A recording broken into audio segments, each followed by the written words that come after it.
जय हिंद दोस्तों। आज की वीडियो में हम लोग 20 अगस्त 2023 के सीटेट पेपर 1 का सीडीपी को हम लोग 30 क्वेश्चन को देखेंगे, जो कि बहुत ही ज़्यादा इम्पॉर्टेंट है और आप इसमें अपने आंसर को मिला सकते हैं। ये पेपर आपका पेपर का जो सीरीज है वो डी है। अगर आप डी सीरीज मिला रहे हैं तो आपको नंबर से मिलाना है, और अगर आप ए बी सी कोई अदर सीरीज मिला रहे हैं तो आपको सवाल को देख लेना है, उसके बाद इसका जवाब लेना है। ठीक है साथियों, तो हम लोग यहाँ पर केवल सवाल पढ़ेंगे और उसका जवाब देखेंगे। बहुत कम समय में हम लोग 30 सवालों को देखेंगे ऑथेंटिक आंसर की के साथ। तो आइए दोस्तों हम लोग सॉल्व करते हैं इसे। हमारा पहला सवाल था, लेव वाइगोत्स्की के अनुसार डैश बच्चों के संकल्पनात्मक योग्यताओं के विकास में महत्वपूर्ण भूमिका निभाता है। तो इसका जवाब हो जाएगा पहले का तीसरा, सहकर्मी सहयोग। इसको बोलते हैं पीयर कोलैबोरेशंस। ठीक है दोस्तों, तो अगर आपने डी सीरीज देख रहे हैं तो पहले का तीसरा इसका जवाब हो जाएगा। इसके बाद हम लोग देखेंगे साथियों दूसरा सवाल। दूसरा सवाल है साथियों, 4 वर्ष की अपर्णा कहती है कि एक बटन जिंदा है क्योंकि यह उसकी शर्ट को एक साथ बांधने में मदद करता है। जीन पियाजे के अनुसार उसकी सोच की विशेषता है। किस प्रकार की विशेषता है? तो इसका जवाब हो जाएगा तीसरा, यानी जीववादी चिंतन। ठीक है साथियों, दूसरे का तीसरा जवाब हो जाएगा। इसके बाद हम लोग तीसरा सवाल देखेंगे जो कि लेव वाइगोत्स्की से संबंधित है। तो तीसरा सवाल है आपका कि लेव वाइगोत्स्की के सिद्धांत के अनुसार आंतरिक वाक इनर स्पीच क्या है? तो इसका जवाब है बच्चों के लिए अपनी सोच को नियंत्रित करने का एक तरीका है। तो तीसरे का पहला इसका जवाब हो जाएगा। चौथा सवाल देखते हैं हम लोग जो कि इंपॉर्टेंट है। हार्वर्ड गार्डनर के अनुसार एक दर्शन शास्त्री के पास, जो एक दर्शन शास्त्री होता है, फिलोसफर होता है, उनके पास किस प्रकार की बुद्धि होती है, और जो एक मूर्तिकार होता है, मूर्ति बनाने वाला होता है, उनके पास किस प्रकार की बुद्धि अधिक मात्रा में होती है? तो इसका जवाब हो जाएगा आपका चौथा। चौथे का चौथा हो जाएगा अंतः व्यक्ति किसमें होती? अंतः व्यक्ति जो है इंट्रापर्सनल जो इंटेलिजेंस होती है वो दर्शन शास्त्री में होती है, और स्पेक्टियल जो होती है, यानी कि जो दिक् स्थान बुद्धि होती है, वो आपके मूर्तिकार के पास होती है। इसके बाद हम लोग पांचवा सवाल देखेंगे। चौथे का चौथा जवाब हो गया। पांचवा सवाल है साथियों, निम्नलिखित में से कौन सा विफलता के लिए आंतरिक आरोपण का एक उदाहरण है? यानी आप अगर फेल हो जाते हैं तो उसके लिए किसको आप एट्रीब्यूट करेंगे? Internal attribute. तो इसका जवाब हो जाएगा मैं परीक्षा में फेल हो गया क्योंकि मैंने पर्याप्त पढ़ाई नहीं की। तो पांचवे का तीसरा हो जाएगा सेट डी का। छठा सवाल हम लोग देखते हैं जो कि बहुत ही ज़्यादा इंपॉर्टेंट है। वह निम्नलिखित में से कौन सा ऐसे प्रश्न का उदाहरण है जिसमें विद्यार्थियों को अपनी सोच पर विचार करने की आवश्यकता है? तो इसका जवाब हो जाएगा कक्षा की शुरुआत से क्रियाओं के उपयोग के बारे में आपकी समझ कैसे बदली है। तो ये इसका जवाब हो जाएगा। तो 6 नंबर का पहला आंसर हो जाएगा। इसके बाद हम लोग 7वां सवाल देख रहे हैं जो कि इंपॉर्टेंट है। कौन सा है कि अभिकथन और कारण वाला है। तो अभिकथन क्या है? बहुत कम उम्र में दुनिया भर में अधिकांश संस्कृतियों में लड़कियां गुड़ियों को खिलौने के रूप में चुनती हैं, जबकि लड़के कारों के साथ खेलना पसंद करते हैं। ये इसका अभिकरण था। इसका कारण क्या है वो देखते हैं। तो कारण है बच्चे किसी विशेष संस्कृति की अपेक्षाओं के आधार पर एक लड़के या लड़की के लिए क्या उपयुक्त माना जाता है, इसके बारे में जानकारी व्यवस्थित करते हैं और उसके अनुसार व्यवहार करते हैं। तो ये दोनों अभिकरण और कारण हो गए। अब इसका हम लोग जवाब देखते हैं। तो ये आपका सवाल नंबर था 7। 7 का दूसरा आंसर हो जाएगा कि ए और आर दोनों गलत है। क्या हो जाएगा? ए और आर दोनों इसका गलत जवाब है। तो 7वें का दूसरा आंसर हो जाएगा। इसके बाद 8वां नंबर सवाल हम लोग देखते हैं। 8 नंबर सवाल है आपका फिर वही अभिकथन और कारण का। तो शिक्षकों और साथियों जैसे अधिक जानकार अन्य लोगों के साथ बातचीत शिक्षार्थियों को उनकी समझ और कौशल विकसित करने में मदद करने के लिए आवश्यक समर्थन और मार्गदर्शन प्रदान करती है। तो इसका कारण क्या है? तो इसका कारण है सामाजिक संपर्क सीखने और विकास का एक प्रमुख घटक है। तो इसका जवाब क्या हो जाएगा? देखो दोनों बात सही है। जब दोनों बात सही है तो इसका जवाब हो जाएगा तीसरा। क्या हो जाएगा? 8वें का जवाब हो जाएगा आपका तीसरा। ए और आर दोनों सही हैं, आर ए की सही व्याख्या करता है। अगला देखेंगे हम लोग 9 नंबर सवाल। 9 नंबर सवाल आपका क्या है? लेव वाइगोत्स्की के अनुसार क्या है? भाषा विकास संज्ञानात्मक विकास को सुगम बनाता है। तो 9 का पहला आंसर हो जाएगा। याद रखिएगा, बहुत इंपॉर्टेंट है ये आपके आंसर की। आप इसे मिलाते जाइए। सेट डी है ये। अगर आप कोई अदर सेट मिला रहे हैं तब भी आपको सवाल मिल जाएगा। अगला हम लोग देखेंगे 10 नंबर सवाल। तो 10 नंबर सवाल है आपका, लॉरेंस कोहलबर्ग के नैतिक तर्क के किस स्तर पर बच्चे आमतौर पर यह मानते हैं कि लोगों को समाज की अपेक्षाओं पर खरा उतरना चाहिए और अच्छे तरीकों से व्यवहार करना चाहिए। तो इसका जो जवाब हो जाएगा वो हो जाएगा पारंपरिक स्तर, यानी कि आपका जो 10 नंबर सवाल है 10 का चौथा आंसर हो जाएगा, दूसरा गलत है, चौथा इसका सही हो जाएगा। तो पारंपरिक स्तर यानी कन्वेंशनल लेवल इसका जवाब हो जाएगा, 10 नंबर का चौथा। इसके बाद हम लोग 11 नंबर सवाल देखते हैं। 11 नंबर सवाल है आपका, बच्चों के समस्या समाधान कौशल को बढ़ाने के लिए निम्नलिखित में से कौन सा प्रभावी तरीका है। ये सवाल है, इसका जवाब हो जाएगा 11 का पहला आंसर हो जाएगा, उन्हें बुद्धि मंथन करने और सहज अनुमान लगाने के लिए अवसर देना। जहाँ भी आपको अपॉर्चुनिटी दिखाई देगा वही इसका जवाब होना चाहिए, तो इसका पहला हो जाएगा, 11 का पहला जवाब हो जाएगा। इसके बाद हम लोग 12 नंबर सवाल देखते हैं। 12 नंबर सवाल है एक्सपीरियंस लर्निंग का, अनुभवात्मक अधिगम किस बात पर बल देता है। तो ये देता है आलोचनात्मक प्रतिबिंबन के महत्व पर, यानी 12 का चौथा सवाल का जवाब हो जाएगा। 12 नंबर सवाल का चौथा जवाब हो जाएगा आलोचनात्मक प्रतिबिंबन के महत्व पर, तीसरा इसका गलत जवाब है। इसके बाद हम लोग देखेंगे 13 नंबर सवाल, जो कि 13 नंबर सवाल फिर आपका आ गया अभिकथन और कारण पर। तो अभिकथन क्या दिया गया है कि शिक्षकों को सार्थक वातावरण बनाना चाहिए जिसमें सभी बच्चों की सक्रिय भागीदारी और संलग्नता हो। इसका कारण क्या है, तो सभी बच्चे आंतरिक रूप से सीखने के लिए प्रेरित और सक्षम हैं। देखो दोनों बात सही है, जब दोनों बात सही है तो इसका जवाब हो जाएगा तीसरा, ए और आर दोनों सही हैं, आर ए की सही व्याख्या करता है। तो आपका सवाल नंबर था 13 का 3 आंसर हो जाएगा सेट डी का।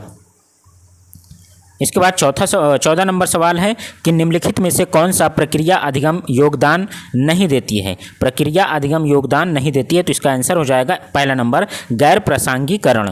तो गैर प्रासंगिकरण इसका पहला जवाब हो जाएगा, 14 नंबर का पहला इसका आंसर हो जाएगा। इसके बाद हम लोग 15 नंबर सवाल देखते हैं। 15 नंबर सवाल है, निम्नलिखित में से कौन सा स्थूल गतिक कौशल है। आप जानते हैं ग्रास मोटर स्किल्स का सवाल पूछा गया है, तो ग्रास मोटर स्किल्स में ज़्यादा मांसपेशियों को लगाया जाता है, तो ये हो जाएगा तैरना। 15 का तीसरा आंसर हो जाएगा। इसके बाद हम लोग 16 नंबर सवाल देखते हैं।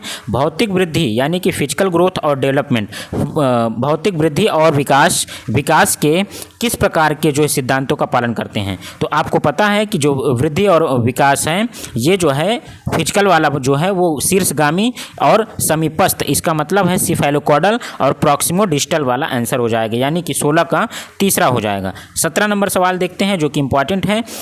17 नंबर सवाल थोड़ा सा अच्छा सवाल था। प्रारंभिक बाल्य अवस्था में वृद्धि डैश और सोच डैश है, जबकि मध्य बाल्य अवस्था में वृद्धि और सोच में क्या क्या अंतर है वो देखना था। तो इसका जवाब हो जाएगा कि प्रारंभिक बाल्य अवस्था में वृद्धि स्थिर है, तीसरा आंसर हो जाएगा 17 का, वृद्धि स्थिर और सोच क्या है कुछ हद तक आत्म केंद्रित, जबकि मध्य बाल्य अवस्था में वृद्धि क्या है धीमी हो जाती है और सोच क्या हो जाती है तार्किक हो जाती है। तो दूसरा नहीं इसका तीसरा जवाब हो जाएगा, 17 का तीसरा जवाब है। इसके बाद 18 नंबर हम लोग देखते हैं जीन पियाजे का सवाल कि जीन पियाजे के अनुसार पूर्व संक्रियात्मक चिंतन की मुख्य विशेषताओं में से एक डैश है जो किसी स्थिति में एक पहलू पर ध्यान केंद्रित करने और दूसरों की उपेक्षा करने की प्रवृत्ति को दर्शाता है। तो आप जानते हैं कि ये जीन पियाजे का सेकेंड स्टेज है। क्या है? प्री कन्वेंशनल स्टेज, जिसमें बच्चा एक ही चीज़ पर ध्यान केंद्रित कर पाता है। तो इसका जवाब हो जाएगा सेंट्रेशन यानी कि केंद्रीकरण, 18 का तीसरा जवाब हो जाएगा। इसके बाद 19 नंबर हम लोग सवाल देखते हैं।